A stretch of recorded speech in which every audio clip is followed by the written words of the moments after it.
ಉಪಕಾರ ಅರಿದು, ಹೆಣ ಶೃಂಗಾರ ಅರಿದು. ಊಟ ಬಲ್ಲವನಿಗೆ ರೋಗವಿಲ್ಲ, ಮಾತು ಬಲ್ಲವನಿಗೆ ಜಗಳವಿಲ್ಲ.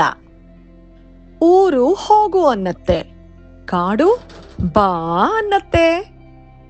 ಊಟಕ್ಕಿಲ್ಲದ ಉಪ್ಪಿನಕಾಯಿ. ಊಟ ಕೇಳು ಅಂದ್ರೆ ಊರು ಬಿಟ್ಟೆ ಹೋದ್ರಂತೆ. ಊರಲ್ಲಿ ಇಲ್ಲದೋರ್ನ ಹೆಸರು ಹಿಡಿದು ಕರೆದ್ರಂತೆ.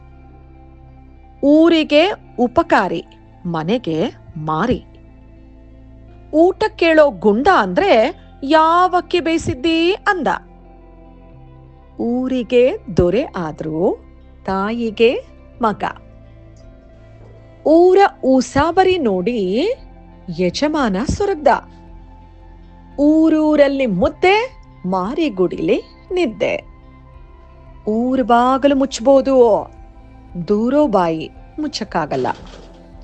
ಊರೆಲ್ಲ ಸೂರೆ ಹೋದ್ಮೇಲೆ ಕೋಟೆ ಬಾಗಿಲು ಮುಚ್ಚಿದ್ರಂತೆ.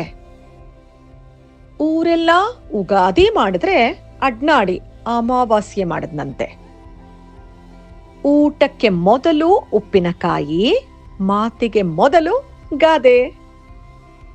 ಊರ ಬಾವಿಗೆ ಬಿದ್ರೂ ಊರ ಬಾಯಿಗೆ ಬೀಳಬಾರ್ದು. ಊರಿಗೆ ಬಂದೋಳು ನೀರಿಗೆ ಬರದೇ ಇರ್ತಾಳಿಯೇ.